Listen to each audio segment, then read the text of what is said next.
Iron Lung, directed and written by none other than Markiplier. Yes, the YouTuber Let's Player that if you watched as a child, you had a great childhood, at least a little bit. Was that the bite of 87? I haven't watched Markiplier in probably over a decade. I don't have the time to play video games as much as often or to watch people play video games, but I do know going into this film, plenty of the lore. I watch plenty of videos. That's always something I'm interested in, is when a video game or something else has an interesting story. So I know about all the things about the Quiet Rapture and Eden and the COI and all that stuff that goes into watching this film. And if you're someone that doesn't know anything, I don't know if this is the film for you. It will be extremely confusing if you don't know anything about the lore. But before we get into that, I do want to mention some of the things I like about the film, and that is the set design. I think the set here for the Iron Lung looks fantastic. It looks very rusty. It looks very raw. I think it has a fantastic feel to it. And alongside that, I would say that the cinematography is also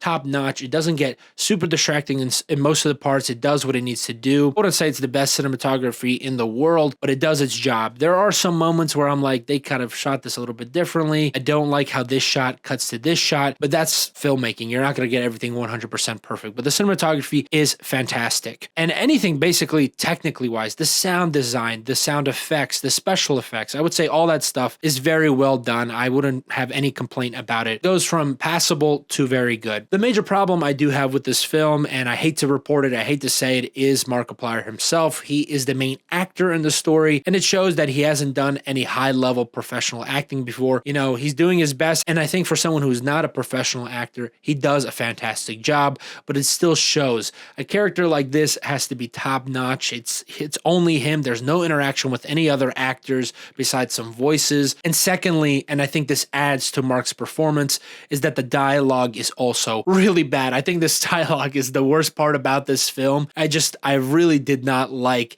that they kind of just resorted to either a curse word or like an unintentionally, it might be intentional, funny moments throughout the film. And I felt like that really broke the tension, and it really showed the lack in Mark's performance. He's not up there to be able to be giving this very crude dialogue the justice or the depth that it probably needs to carry a film like this. But beyond those two major complaints, I really did like the lore that this film expanded upon. I was really worried it was just going to be a playthrough, but 2 hours of an actor doing it instead of actually exploring and changing things. And I really like that part of the film. That is by far the best part about the film, is that if you're a fan of the video game, if you're a fan of the story like I was, you will love where this story is taken, especially with the eye, the all-seeing eye that appears in the video game. I really like what they took with this. And so if you're a fan of the lore, this movie will be fantastic for you. And then if you're someone that loves that, I would definitely recommend this. You have to go watch it if you're interested in the lore. But if you're someone who has not seen anything or read anything about this is going to be a very confusing mess. And maybe for some people, it might just be exciting. Maybe if you're someone that doesn't need a story to be 100% told to you in every detail, what this means, what that means, and maybe it'll still be a good time. I saw people saying that I had no idea what was going on, but I still enjoyed this film. And that's great for you, but I don't think I could give a proper recommendation. I think you'd be very confused without the lore. And beyond that, the story is not a family-friendly story.